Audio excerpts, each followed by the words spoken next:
If he did not support Scientology or was hostile to it, he would be declared a suppressive person and Marla would be forbidden to have any contact.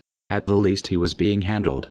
As this video shows, Kent Snyder worked regularly and closely with CCHR, actively promoting legislation favorable to them. This bill is not successful, is not passed, then 2 or 3 or 4 years from now, what you're going to find is you're going to find stories of parents who said, why didn't we work harder? My child is now subject to mental screening.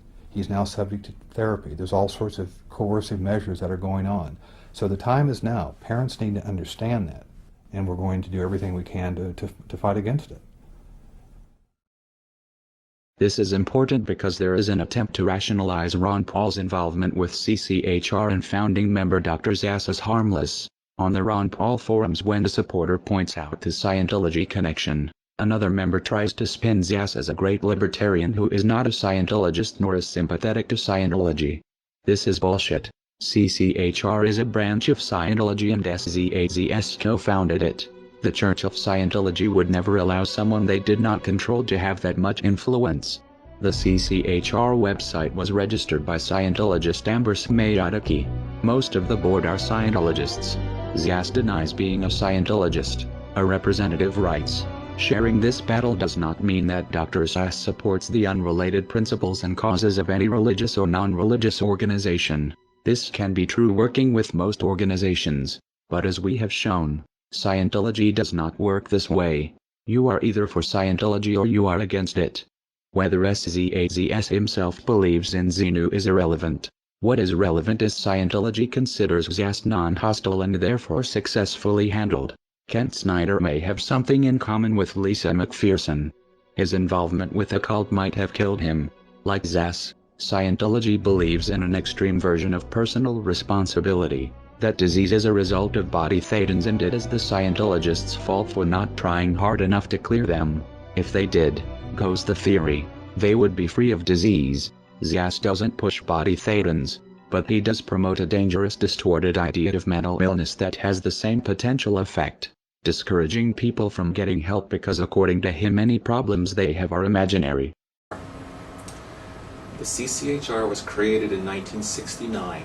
Founded by the Church of Scientology and by famous renegade psychiatrist Dr. Thomas Zass. From day one, most or many of the senior leadership of the CCHR have been Scientologists. And for Zass, and of course this has been taken on big time by Scientology, therefore mental illness is not real illness.